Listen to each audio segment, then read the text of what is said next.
So let's take a look at this exercise that looks a little bit intimidating at face value. But once we look at it, once you understand the material, you will see it's not bad.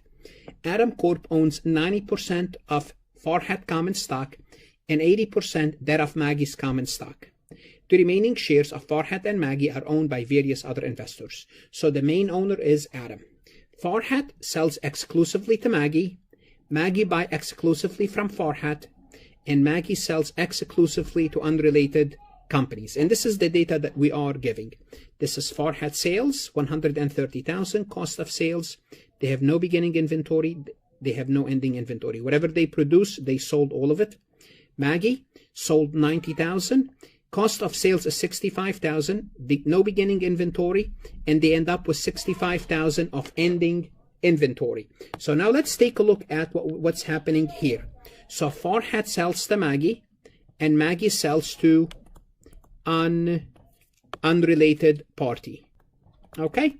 And the question is, what is the profit for the consolidated financial statement as far as Adam is concerned? So this is what we are looking at. So again, Maggie sells to unrelated, which is outside party.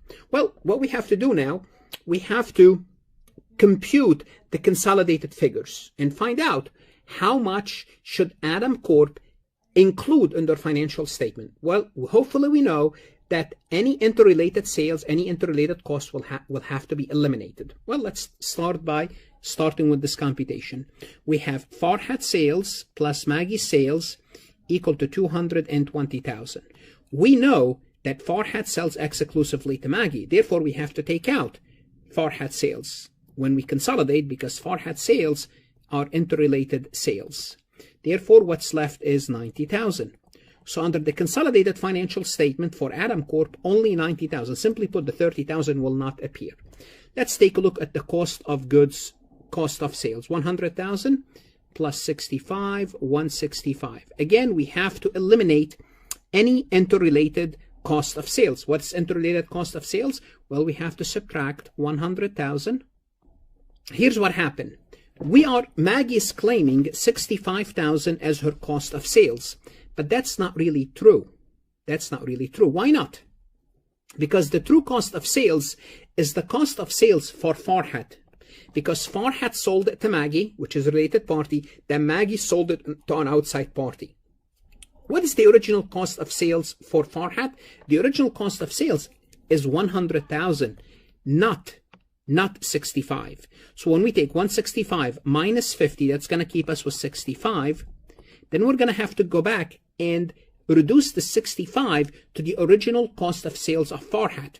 The original cost of sales, because look, Farhat sold 130,000 to Maggie. Well, 65 of that was sold and 65 remain in ending inventory. So really that 65, what Maggie considered cost of sales, it's really 50, because we have to go with Farhat's cost of sales, the original cost of sales. So the 65 cost of goods sold, and this is the ending inventory, it's really 50. Therefore, we have to reduce an additional 15,000. Therefore, cost of sales, the consolidated cost of sales is only 50,000. Now we can compute the profit. The profit is 90 minus 50. The profit is 90 minus 50. The profit is $40,000. So this is how much profit we have.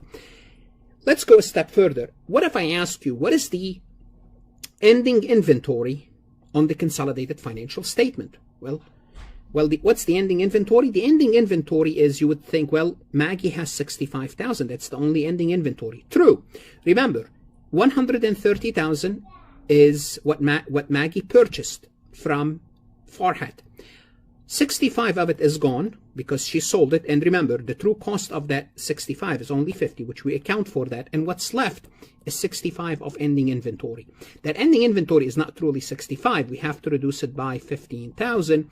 So I could have asked you, what is the ending inventory for the consolidated financial statement? The ending inventory is 15.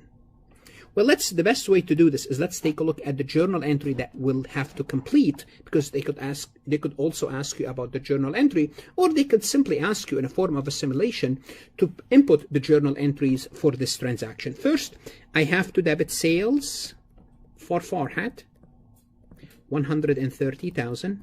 Remember that 130,000 sales, it has to be gone. I have to debit sales. I have to credit cost of sales, cost of goods sold for Farhat, 130,000. That I have to do as well. I also have to reduce the inventory for Maggie. This is for Farhat. I have to reduce the inventory for Maggie, for Maggie's company.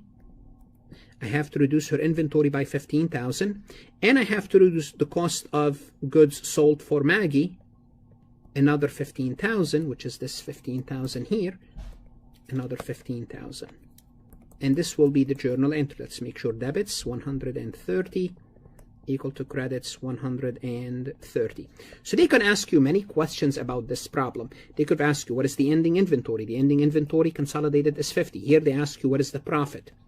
They could have also asked you what will be a correct journal entry, and they will give you several journal entries, and one of them will be either debit sales Farhat, credit cost of sales Farhat, credit inventory Maggie, credit cost of sales Maggie 15,000. So they could ask you several questions about this.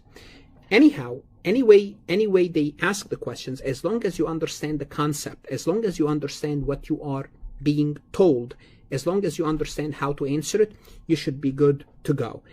Want to see more CPA exam multiple choice questions solved step by step?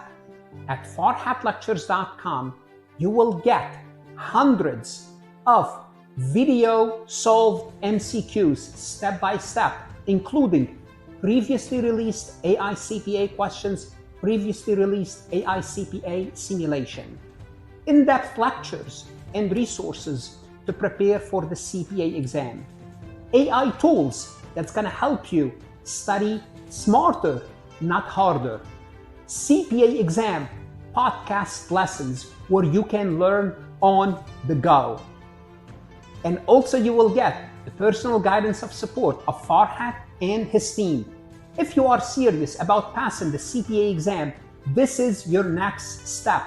Visit the website farhatlectures.com, start your free trial, and I hope to see you on the website.